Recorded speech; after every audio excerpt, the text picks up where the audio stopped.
Did you listen to Jeff and Professor Hamo in the morning? Here's what you missed. His father's funeral declares that I don't mind being kanda ya moko ya boss. Na mtu asiniingilie. Na musiulize maswali. Yes. And I think, Benji, you had been hinting about this for the longest time. And literally 48 hours later, the man was in Cuba as an envoy. Jeff, you know I'm known as a truth teller. I don't know how to lie. It was kind of obvious, but he misspoke. Go on. It's about leadership.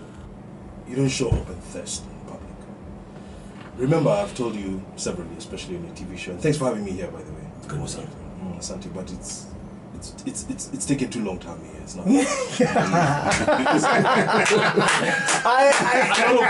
Kura zangu nimekupea. Thank you. Prof, you're professor. Yes. A lot of the analysts you have here, like Gabriel, are good friends of mine. Yes. You know, I'm a senior analyst. I've done this for years. These are my juniors, one. They are my peers and my juniors. So, thank you for having me, but... Forgive us for that. But I'm not that is very wrong. Sasa. Yeah. I've told Jeff this before. Yeah. And I think this is a poignant point.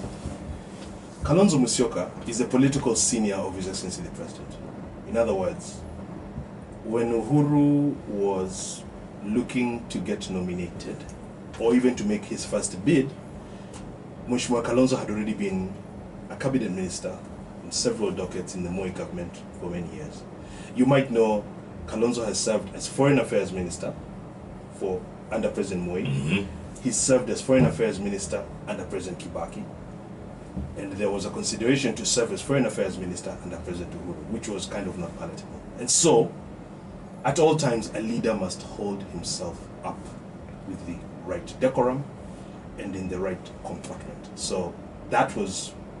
Was that desperate? Are you saying it was a desperate... That was a desperate move, it was a gaffe, and you can see the blowback from people within him, his team, Governor Kavuda, Senator Mutula, because the caveat he put is an element of dictatorial tendency. He said, don't ask me, that's ridiculous. So, I don't know, it's really quite sad what happened with NASA. And Robert Alai here and I, for sure, have taken a lot of fire and a lot of flack for advising NASA on what they need to do to win, which they didn't take the advice, and now they have to resort to hand checks. Alai, your thoughts on Kalonzo? No, I don't want to talk bad about Kalonzo because in the job seeking, he pulled, going to shake hands with the president, and everybody was expecting him to stand his ground, at least for this time. He said he's not going to beg again. So people expected him to do something, some magic. And even the security, I think the security sector in this country were not predicting what he's going to do next. Right. You could see from the reactions, they were playing to his hands and making a lot of mistakes. And so everybody thought that he's going to pull some crazy move. Then he went and shook hands and, I think he surprised everybody. Yeah. Because some of the politicians around Raila depend on him running and having a strong ground. Yes. And that's why you see the same couple of, they're pushing for referendum.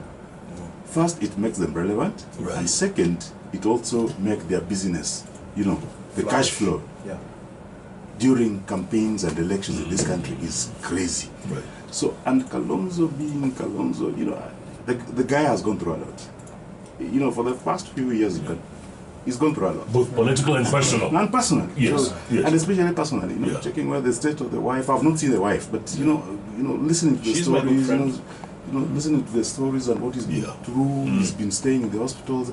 I think the only thing he needed was to find a retirement move. And this is it. I think this is it. And because he was instrumental in the CPA, remember back in 05? Yeah, I think, and that's why I was even when Kibaki and Uhuru were trying to sort this South Sudan mess. Yeah. He should have been the one who's been handling whatever position he was, even if he was education minister.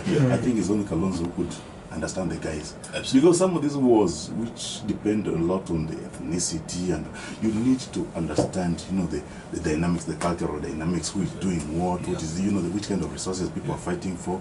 You don't take a very junior, foreign affairs operative like Ababu Namwamba and expect him to put Riek Machar and Salva Kiir on the table. No. Those guys have age-old differences. You know, some of Exactly. them stem back to 30, 40 years ago. Correct. You know what somebody's dad did to. It's crazy. So I think Kalonzo, he should be forgiven for this.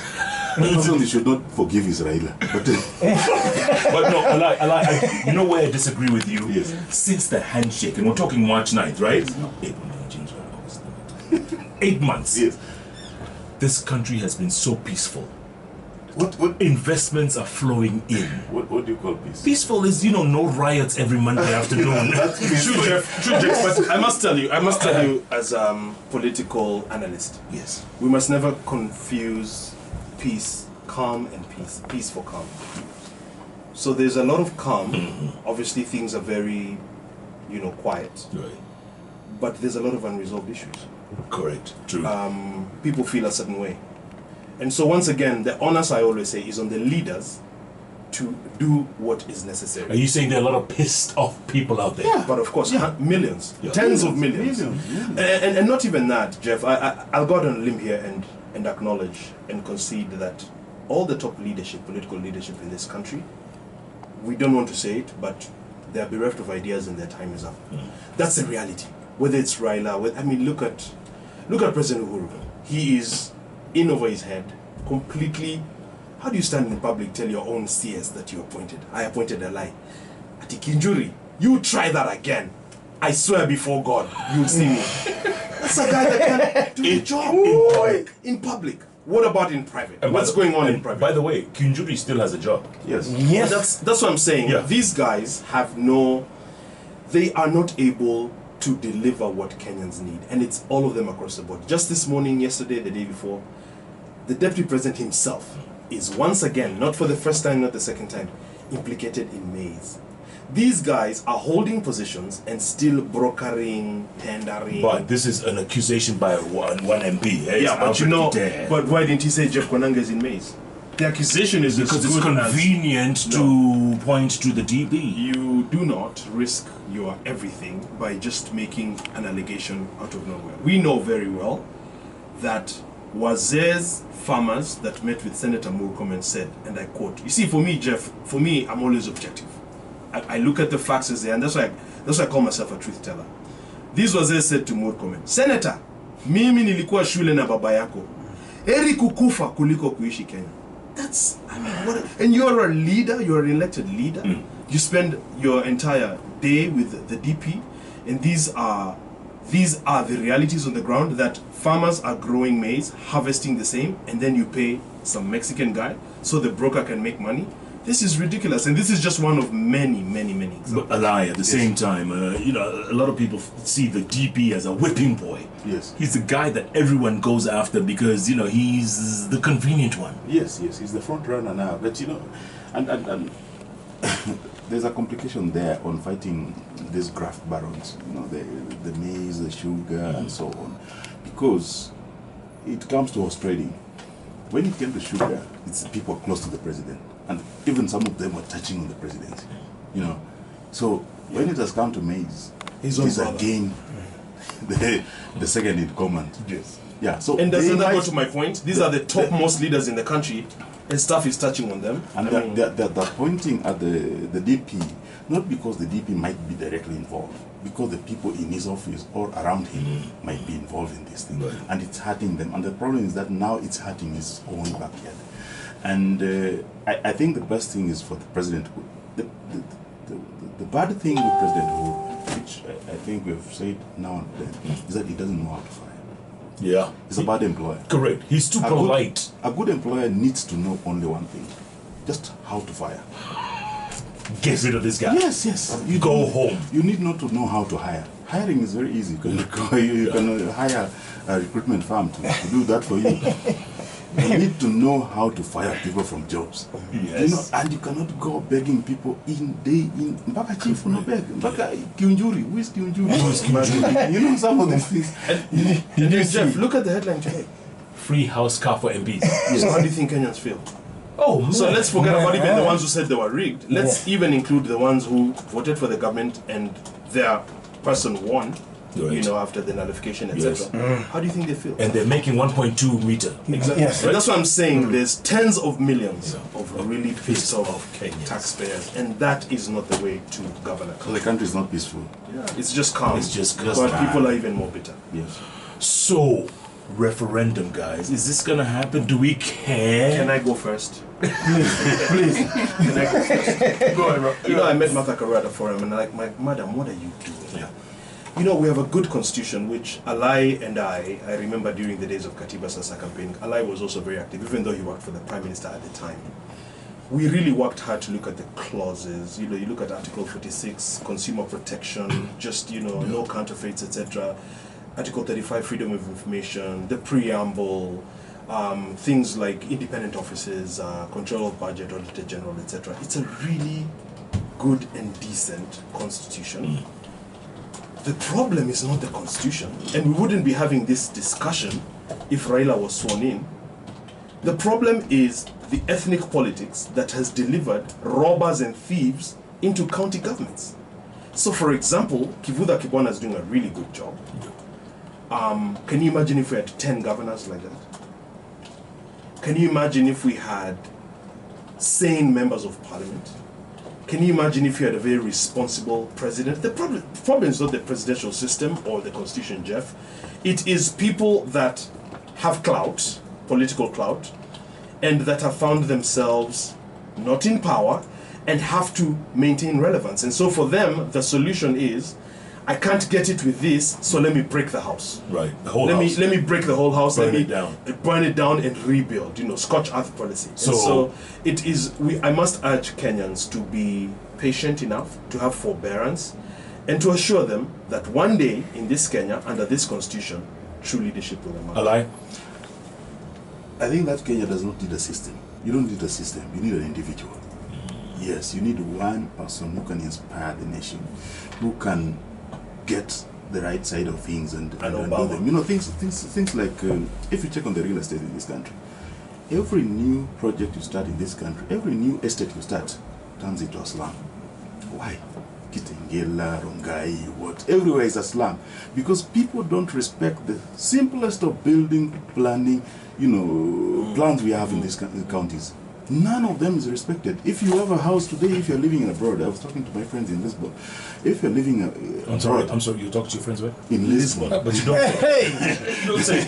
so you see, when I was abroad, and I was talking to some Kenyans and asking them, are you investing back home? And their challenge is that they are investing, but when they come 5 years later, they find that the plan which was there has been ignored. So the playground has been grabbed, the roads have been, the properties is inaccessible. The sewer system is It's non-existent. backed up. Yeah. Yes. So we need to plan transport system. Why do you have matatus with these panyas in town? Why do you have, massive buses? A massive bus system. I think Nairobi can support a metro underground. You remember that when the colonists left this city, they left a planned city from Athi River to town. Between the two sides of Mombasa Road, you see a big gap. It was for a tram system. The exchange was supposed to be at Hilton Hotel. It is President Kenyatta who grabbed the exchange station first and built Hilton Hotel. Jomo Kenyatta. Unaongeleza nani? This country has come from a bad place. It's come from you see those plans. From Thika to town, the tram system, the location was there. From Uthiru to town, all sites were supported by Donholm to town. All of them were supported by a tram system. The plan was there. We had a very good plan. If you check on even what we found in the 80s and 70s, even the semblance of order, the NBS and what the stagecoach, the stagecoach. But at least you're seeing there's an idea for a massive transport system.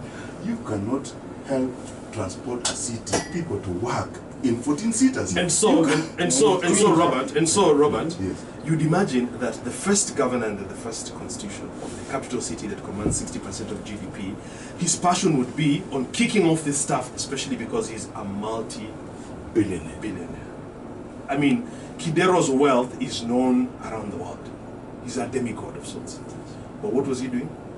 eating and nothing and eating and more. And so Jeff, I was going to ask you, do you know Lavington does not have a new sewer line? I'm told the sewer line that exists in Lavington, for example, you know, one of the most poshest neighborhoods in the country. It's from the 1940s. Upper Lavington, there's a place called Aderu Road. Aderu Road now is a slum. Oh, exactly. That place has so many apartments. I know Aderu Road, yeah. So they've just dumped all these apartments there. And they're still coming up, by the way. Yes. And they're still coming up. They're still building. So there's no regulation, as Alai is saying. And there's no sewer system. It's what you call in the US, I did the property business, it's what you call deep density. You don't approve deep density in high-end areas. It's ridiculous with no sewer system. And so I asked a friend of mine who's a professional, I said, you know, because me, I'm always daring. I said, why? I don't see the impossibility of anything, Jeff. I said, why is there no sewer system? You know what he told me? It's too expensive. What the hell? Huh? So it's going to back up at some point. Yes. It'll be on the road in the street. That's why when we flooded last week, last year, you saw what happened in Kilelesa. Yes. If we are to get a new leader for Kenya, we might have to build a new city. Altogether. Because you cannot modernize a neighborhood like this. We have ignored. Have you gone to Kayole? There's no space. Have you gone to Kayole? You know? Yeah, exactly. How do people live? You know, it's degrading. Exactly. Degrading, you know? And the problem with us, Jeff, I'm sorry, Alai, is when we talk about these issues, you know, because I follow what Alai does on social media, which is amazing. And when you talk about these issues, you see, our people are so brainwashed and so insecure. You know what they'll say? They'll say you hate They don't even see the point that Alai is driving. They'll say, Alai, wewe unaongea vibaya, kwani wewe unaishi wapi? You think everybody can live, you know, they don't get the freaking point, and it's really so discouraging. So if we can segue into what does this mean for affordable housing for all? Remember that agenda 4, one of the agenda 4? Affordable housing. With slums like you mentioned in Kayole. Yes. Come on, are we kidding ourselves? You know, every estate is turning, Kilelesha is turning to a slum. It is the fast. place you are in now, you know, because the underlying factor here is greed, and nobody's controlling this greed. So what we need to do is somebody to manage the greed and somebody to stick to a plan. See that kila mtu afuate plan. Kama hapa kwa, you know, I was a chairman of a estate of and you did a good job. 27,000 people. And you did a good job. And people almost killed me for this. 200 acres of an estate. Allocation for a football pitch, you know, a sports complex, medical facilities, churches, you know, primary schools, secondary schools, for that living condition. Then people, the developer and SSF, want to fill every open space which was meant for utilities with apartments. For cash. Shilingi. Sasa unauliza, maji hakuna ya kusupport hizi zenye ziko. Hizo zenye unaleta itasupportiwa na nini? And then no recreation. Then you tell them that, you know what they do? The same leaders buy water bosses. This is how we'll supply. Your problem is cash for them. Yeah. And they're not solving the bigger problem. You know, you cannot satisfy a city's demand for water with water bosses. Imagine. Do we need a Kagame? No, we always say that. And do we have someone? Do we have someone? I think what we need, amongst us, we need more than a Kagame. And you know, I don't like the leadership of Magufuli, but I think we need somebody with it. The Kenyan we have now, the system as it is now, it is designed for people who don't follow the straight and narrow road. If today you go outside there and your vehicle by chance is knocked by another vehicle, even if you decide to forgive the guy, the system will force you to part with something. The system is designed to frustrate you. Jeff, I call it predatory. Yes. So we're becoming cannibalistic, and the stronger are eating the weaker, and it's not a way to live because it tears at the fabric. So what does it mean to be a Kenyan? What is the Kenyan dream? Okay. So you find like Hamo is I noticed Hamo. You noticed Hamo the other day and brought him to the show. I noticed Hamo maybe more than 2 years ago. He's a great talent. And so what happens in Kenya today, a great talent like him gets maybe a good talent manager, and then they exploit him. They go and do shows, etc., charge 4 million, maybe pay him 200,000. This is a culture, what the so-called cartels, the so-called,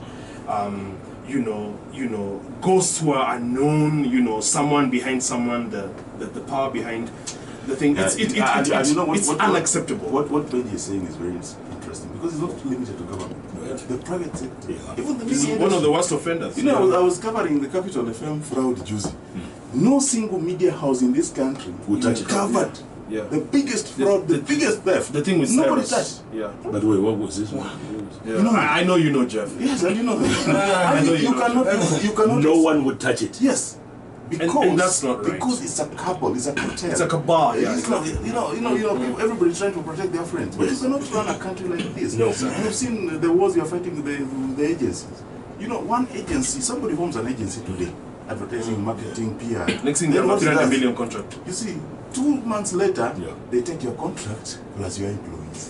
They didn't have capacity, they didn't have the skills, they didn't even have a pitch. But they use your pinch, which you're using to serve the client, to take your job. And Because they have the right connections, and Yeah, you lost the exactly. connection, or you refuse to give kickbacks. Yeah. It's You don't live in a country like that. You don't live in a country. People need to go to jail from the private. In fact, the private sector, what we lose is much more than what we lose in government. so, Alai, I come back to you and ask you this. The president started this move very aggressively, yeah? You will go to jail, or let's arrest some big boys. You don't threaten people. You don't threaten the cartel that you go to jail. You take people to do jail. it. You do it. But the president labda you take people to court, but the courts The court system. inaanza inachanganya wengine wanarudishwa. People change Cartels. umeona? People change their You know why? affidavits. You know why? How You know why? Because I was very close to the former Chief Justice. Yes. William Mutunga. And I challenged him on this. You see me, I'm much close to you to be a sycophant. I'm close to you to make you better, to make the country better, to make you perform your job better. And I told Willie, work on building jurisprudence. We don't have jurisprudence. You have a matter going to the industrial court, Jeff, on a strike. You go, you get orders there. You go to the High Court, you get different orders. From there, you appeal at Supreme Court or whatever, our Court of Appeal, you get another order. Alai, what that tells you is that there is no common thread built along justice that these judges are using. Some are influenced by money, others are playing politics and what have you, and you cannot build a country like that. And I just wanted to go quickly to the point Alai made. Magufuli is a little bit going overboard, but I'll give him a 90% grade. Okay. He is dead serious about what it means to be a Tanzanian. He's dead serious about what he needs in the country. A friend of mine who works in the government in Tanzania told me, you know, if you are caught with any mistake at cabinet level, at PS level, at any level, you go before the president calls your phone. You just, like all this, you know, there's a voucher, you just leave and then announce when you are far away from Dar es Salaam.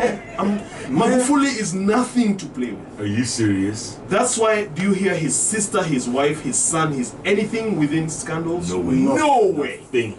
So we need a champion for the people because we are destroying a beautiful and wonderful country. And Alai, at the same time, excuse me, Nuruddin Haji and DCI George Kinoti, I mean, they were the two sheriffs in town doing a fantastic job. They're trying to do a fantastic job, but you know, I can tell you that the most rotten sectors are the two officers, the DPP and the DCI. You know, the DCI has seen some of the worst killings, some of the worst, you know, bungled cases. And we try to tell them that, can you please do the right thing here? You live in the forensic laboratory. You know, by training, I'm a digital forensic guy. That's what people don't know. And the challenge is that the police is not even doing the good job they're supposed to be doing. These old people should be in jail. Nobody, you know, some of the things, you know, because you check a contract, the boss, the CEO has awarded himself a contract of 1 billion. How do you reconcile that? Somebody has supplied, you saw the case, which is so, the case at Kenya Pipeline. Yeah. You supply things worth 2 million, but you're paid 700 million. And the CEO goes to bank, the CCTV in bank. The CEO goes to bank to withdraw the money himself. The former CEO. Not the current. This is totally unacceptable. But I'll tell you what, Alai. Why we're in this situation, Jeff, and you and I have had many conversations on air and off air about this thing for the last 3 years. Why we're in this situation is because of 2 reasons. And I want to be very clear on this podcast. The fact of the matter is that, for example, compared to Kalonzo and all these other guys, Uhuru is a guy with heart. And so anyone who has been his friend, I don't know where you and Gatia were left, everyone has been There is no friend of Uhuru. I'm serious. Because I was in Gati over the weekend. There is no friend of Uhuru who is not Who hasn't been rewarded. Uhuru will look for you, he will call you, he will reward you. Yes. He rewards loyalty, he adores loyalty, he has the heart. Even at the height of fighting with Kalonzo, as was alleged and has been proven to be true, he heard Kalonzo's wife is unwell. Yeah. He came in quietly and did some things, and that's a fact. Okay? And so, that's who he is. And no matter how much you stab him in the back, Let me finish. He's a forgiving. Let me finish. He's a forgiving guy, and that's a fact of life. Number one. Number two, Uhuru himself almost went to jail. So, given the aforementioned fact of his nature, you can see the difficulty and the reluctance. After he blows off the steam, he'll be like, "I now you kweli Pedro ataenda jela akiwoye." That's the fact of life, and that's why we're where we are. and that's the difference between him and Magufuli or him and Exactly. Kagame or him and... Exactly. And that's the the fact. presidency, at the presidency level, I think you need not to be friends. Yeah. You need not to be having some of the loyalties and rewarding some of the things. Even the cabinet. Some of them can't do Non-performing. Non-performing. Completely. But they're saying, as a president, you need to be made. Unajua ndio ufike hapo, kuna watu wengi wanakusupport. How do you remove But the yourself point I'm from making, this? which Alai will support me in this, there are guys we know if they are sworn in president of Kenya, they would never remember who Alai is. They never pick your call. I mean, their mantra, they use and betray. They use and dump and betray. And you even meet him now when he's president and he doesn't remember who. This guy's run his whole digital thing, and we stabbed for him for 5 years. So this is a really big difference with these KANU operatives that Uhuru stands out. And potentially it's a good thing. What Uhuru is lacking, which I thought Nzioka Waita could bring, is the president has a good heart. He's this, but now let me park his good-heartedness and let me, as his chief of staff or his head of public service, implement what is good for the country that is not necessarily at odds with what the president wants. And this again is what Uhuru lacks. We've talked about this even on television, the fact that the president really, didn't have a cabinet, that the cabinet is lackluster, is underperforming, and it's only gotten worse. I mean, a cabinet with people like Willie Bett, a cabinet with people like Hassan Wario, is a freaking joke. I mean, countries like Gabon and Togo are laughing at Kenya. It's a freaking joke. And yet this is the reality. Correct. Correct. As a nation, do we have a philosophy? Magufuli knows what what is it to be Kenyan? That's what we need to define. But you see, again, like I said, it's not going to be on this cartel, on this cabal. It's not going to be on Kenya Raila tell us what it is to be Kenyan. No. Because to Raila to be Kenyan is grievance politics, always confrontational, always complaining. Oh, my dad, me, I wish I could have the seat for 5 minutes. No, all this is not going to help us. We will have to, our generation especially, define something new and move forward in a fashion that can unite the country, especially by first of all doing away with Ukabila. Alai, legacy for Uhuru. Is there a legacy here or is it just a Subaru? I do call it a Subaru. I think, the president came in at a very trying time for him personally and also for the country. And I think he's tried to do what he can do. The only thing now is that we cannot, for the time remaining, we cannot expect him to do much. No, there's 4 years, guys, less. Yes. So I think the only thing is that he's now doing finishing touches. And the thing is, what can help is that for the president, for the people vying to be the president, can they tell us what they're going to do differently? Can they tell us what they think Uhuru should have done differently, which they are going to do differently? Because there are so many things. There's massive opportunities in this country. We don't have so many resources like the Tanzanian neighbors, the DRC, and so on. But this country is so blessed with the human resource. But this human resource is being destroyed by the kind of greed we are seeing in the education sector. You see, you go to UN now, it's not UN. The Quad is not the Quad. Exactly. You see, they're trying to open every kiosk. It becomes market. We are destroying what was making Kenya marketed. You could go to the US where our nurses were all shipped to Britain and the US. And they were the best. And they were the best. Exactly. What is happening with this? Now we have no quality. No. So Jeff, he's just dodged the question. If you notice, Alai is just fun. You asked him what's the legacy, and he's just fun to what the new contenders for the throne must say. No problem, So I'll tell you this: if President Uhuru doesn't pull a rabbit out of a hat, like some sort of magic, he's going to go down in history given the national debt where it is, given the rising population, the rising cost of food, when history is written and you look at the 10 years of Jubilee, I can assure you that the present will rival Moi as far as failure. And I hope they're hearing me loud and clear. Because you've seen from all the stuff with Itumbi and company and all these guys, they're running a madhouse. It's a dysfunctional, ridiculous museum where you can't make head or tail of what is going on. And I've been very consistent on this. And you've seen people like even Sakaja, for his own self-preservation, go a bit quiet and take a back seat. It's because this is not palatable, it is not viable, it is not acceptable. Every new week, there are new scandals. Literally every new week. And now, what this has done is we've descended to a level where someone like Governor Obado, and I'm not saying this is the president's fault, is sitting in a jail with the security detail parked outside. This is a serious thing. This is a serious, because these are police officers who want to protect you. You know, for me, I look at this thing very analytically, and I've been very fortunate to work in various spaces, within the presidency, within government, etc. We have a problem. And the youth are looking at all these, Alai. The youth are just seeing choppers and choppers coming and all this noise and every other Tom, Dick and Harry distributing money. I mean, I saw your friend, Governor Waiguru, for example, complaining about some woman who is unknown and calling for the police to help her. And this is a powerful governor. And I said, what is happening in Kenya? She was like, these Girishi people, they've influenced DCI, etc. And so if someone like Waiguru is crying, God help us. I mean, what about me? The rest of us. And Hamo, hii yote iko under Uhuru. So it's like where Uhuru is running, he's running a broken ramshackle of Mkokoteni that's supposed to be a Mercedes. Okay. And that's going to be his legacy. Good point, Benji. In that scenario, Alai, where does Baba come in? And we've got about 7 minutes to go. Where does Baba come in this whole scenario? Is he the glue? Is he going to stand in 22? I think what Baba has done is strategic for him. He's gone for the handshake, which was necessary for a very long time. Before even announcing that he's vying for the 2017 elections, I think he needed to have retreated and let somebody else emerge. We asked him to do that. What I think Baba is trying to do now is like trying to let a leader emerge. You see him not commenting so much on the issues that are coming up, but he's also benefiting.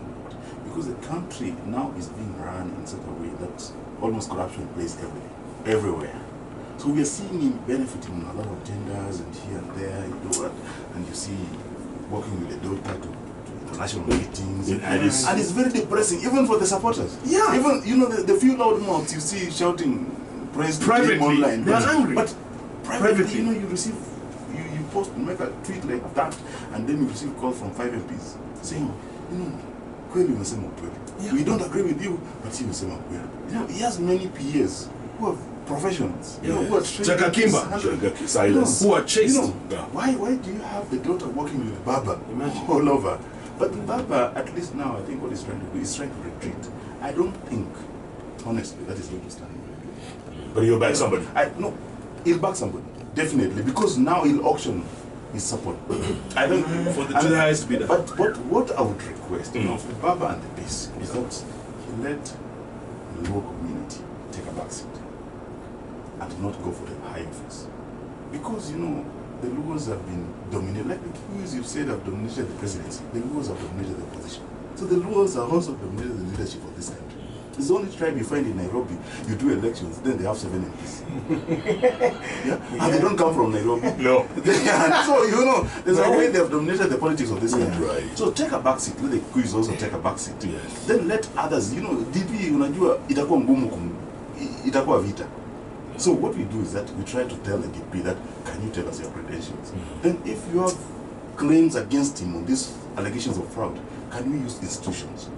Because these allegations, without using the DP fund and the DCI, they mean nothing. Correct. They mean nothing. If you're claiming that the DP stole A, B, C, D, but he's never been charged with so and so, such and such theft, we're just waiting because it's a country of constitution. It's really unfortunate. Benji obviously disagrees. It's really unfortunate that the DP is plagued with so much perception and allegation of theft, outright and blatant theft. That is demeaning to the office. It's unfortunate for the country, for the sake of the country. I agree a lot with this is what I want to say, Jeff. I agree a lot with what Alai has said, except that I would score Raila on his performance as opposition. I'd score him differently. And so what I'd do, I would mirror him against the Honorable Mwai Kibaki of 1990, DP, where there's a clear dichotomy between the president and the leader of opposition. President Moi at the time being not very sharp, not very suave, not very polished, educated, and very rich. The leader of opposition, Mwai Kibaki, being an extremely brilliant, brainy fellow who has no money. That's a dichotomy. And then you play it out for the long haul. You play the long game for the country. You get to leadership. And now tell me, Jeff, where would we be today if Kibaki had not come in 15 years ago? Kenya would have long been auctioned and collapsed. If you look at the concepts, the highways, the bypasses, the SGRs, etc. The new constitution, Kenya would have long ago collapsed. So again, from a performance standpoint, Raila is not performing as opposition. He's tired. Raila was tired many years ago. He feels aggrieved. He's been robbed of victory many times, quote unquote. He's a human being. Let's give it to Baba. And the first claim of, I don't know what legacy Kibaki left for this country, apart from great infrastructure. Yes. And that great infrastructure was left. And Raila claimed this every day. That it was my engineers, it is my plan. Nobody takes him seriously. And then nobody takes him seriously on that. But you remember, Anyang Nyong'o says that I was in the planning ministry for the financials. So the economy, he claims it. Yes. Then the infrastructure, he claims it. You see, these guys were all about eating, but we are doing the infrastructure. But Anyang Nyong'o was in clinics once. Me, I don't allow nonsense. Anyang Nyong'o was medical services minister. Yes. He was corrupt. Yes. And that's unfortunate. See, and that's a fact. I'm not saying it's true. What I'm trying to highlight to you is that what everybody's claiming. So we don't know where the truth is. But for Baba, I would give him the infrastructure. Because if you say that he didn't, have you gone to infrastructure, to central Kenya? You live there. Yes. You've seen the roads. Absolutely. Go to Nyanza. Go to Nyanza. Great roads. Go to Siaya. Have you seen the kind of highways you have in Siaya? You see? Yeah. But all this was under Kibaki. You see, it was under Kibaki. I'm just supposed to have thief calling for thief. You see? So I'm trying to say is that at least Baba can claim that. And when he went to Kibera and he said that, can you do slum upgrade here? And this is a question I asked him. That, Baba, you're going for elections 2017. Before you departed, the biggest blame you're being put on you here is on Kibera. We need not have Mabati slum and people throwing pieces over people's houses at this age. That goes without saying. Then he said, you gave me a very great history of the country, how he tried to, and even how Gido helped him to try to sort out the mess in Kibera. But, some of the slum dogs, some of the big slum millionaires, like Waititu, blocked all that. Yes. I could not even sit as the housing minister, you remember. He was removed immediately from that, and taken somewhere else. I think so. So you don't know where the truth is. Right. But what I would say for Raila, at least for the structure, there's a road here called Mbagathi Way. Have you gone to Mbagathi Way? Yes. Mbagathi Way is the only road they tried the concrete. Yeah, concrete highway. I know that was Raila's initiative. It doesn't even have a crack up to now. Correct. Since 2002. Correct. It doesn't have a crack. At all. At all. But we cannot use that because it doesn't make money for us. Alai. You drive down Peponi Road. Yes. Musangari. The whole, my goodness. Kipleting Collins says, where are you men? Fire, smoking. Alan Taro says, today's show is smoking. As Alai puts it, we have a system, we now need one person. One. Can you ask the listeners a question? Go. Should Alai and I go to JKL? That is not a question. That's not a question. We need to continue this conversation. I think radio I'm starting to love radio. You are, right? Oh, radio is amazing. I'm trained in radio. Radio is The amazing. impact of radio is very wide. Absolutely. It reaches more people. Someone is listening now You crying. can carry it with you. Correct. Easily. Exactly. Better than TV. TV will need to a lot of bundles and Jeff, there's something that is happening. Go on. KRA is working hard to tax na kuchukua shilingi ya watu. Do you think we are being punished for hii pesa ambayo inaenda kuombwa alafu inaibiwa? You see how I'm saying everything comes to leadership. Imagine, and I had, again, it's so funny, I had this discussion yesterday on tax paying by a taxpayer, a banker. You know, it is really unfortunate that there's a national perception that KRA collects money. The money then inaenda inachukuliwa huko na mwingine. And that's why I'm even interlinking all these concepts with the DP. The perception that we unaiba kila mahali. Alai, if you're helping him, brother, talk to the DP about this. You know, this is the unspoken truth. Like people are paying taxes, paying VAT, and somebody all the claims against the DP were at some point directed at Raila. At some point, yes. Unelected, and nothing sticks. Unelectable, co-leader, what. So you are making a giant by making all these claims and targeting. And by the way, it looks so powerful. Nothing sticks. It looks so powerful that the president cannot touch it. Right. If the DP, this is what I repeat every time. I'm not saying the DP is good. What I'm saying is that if the DP did something wrong, we have institutions in this country. Juicy, you arrested Obado sitting with the DP. You are arrested. Somebody sitting with the DP. That was serious. Yeah. That was. So, if ever a signal was sent, that was it. So there was a shot across the bow. If you are doing that, why don't you go for the DP if you have claims against him? Just arrest the DP. Mpeleke kotini. The other thing is, Amos brought a very interesting point of the taxation, which the KRA is trying to do, and it's trying to do it very, Symbolic. This country, very few people pay taxes. Correct. If you run a business, a good number are trying not to pay taxes. And some of the biggest businesses in this country are foreign-owned. And these foreign-owned businesses are opening offshore accounts and paying their employees from the offshore accounts. They are trying to bypass Tax evasion. It's massive. It's massive. They are making a lot of money, but they're not paying taxes. The police service, we need to digitize that whole operation. You know how much, ukishikwa, the system is designed to frustrate you. Yeah. So 99% of the chances you get, kwamba umeshikwa, you try to give something out. Yes, it's manual. Yes. That and when you give that, disappear. imagine you'll be so happy if you hear that 70% of the money you give out goes to back to you in service provision. Yes. Yeah, so the police is bringing nothing, but they expect a lot. Exactly. Alai. Yes. Alai, I was in Russia last week for a meeting, left there at night twice. A lot of these, not to justify anything, but a lot of these expatriates live in Loresho, they live near Safaricom House, Muthangari, that whole area. You are driving home at night. The road, Jeff might not tell you, but I'll tell you. The road is a shamba in Muranga. It's horrific. Oh my God, Jesus. Even if you have a nice machine like he does. I mean, do you know how it's going to cost you to maintain that machine? Because you are driving in holes and crevices and what have you. It is dark. You're going through Kangemi, which is the slum has just been expanding until the road. And if you have a 911 situation, you cannot count on quick police response because sometimes it doesn't work. Yet IG Boynet himself lives there. This kind of banana republic approach to governance then will justify in your own brilliant mind that why am I paying 30% of 1 million shillings, Jeff, is 300,000 a month for someone to go and buy a chopper. This is the problem. And the quote of the day today, like I was saying when we were talking about Anyango and these guys, it is not in order for a thief to call another thief a thief. What should they call him?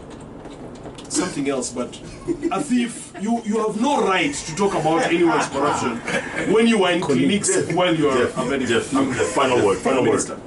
What I'm trying to say is that this country, the president is looking for money in the wrong places. The money is in this country. The money, people are not paying taxes. Let people pay taxes, but let taxes be channeled right. No, but the money Iko hapa. You know, tell the Juakali sector, you have how many people in the Juakali? Register everybody in the Juakali. Give them a number. try to formalize this informal sector. You know, have a way. But Alai, you're going about it backwards. You're kind of sounding like CS James Masharia. You're going about it backwards. First, organize and clean your system. Kenyans will even bring themselves. That's what happened with Kibaki. A lot of the big top donors came and told him, including even the late Biwott, we've not been paying taxes.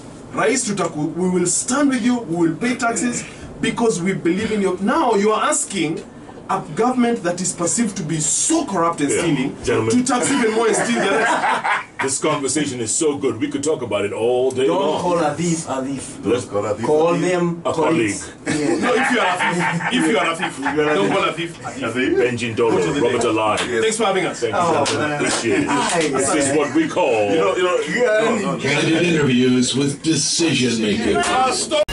Catch Jeff Koinange and Professor Hamo every day, Monday to Friday from 6 a.m. to 10 a.m. only on Hot 96.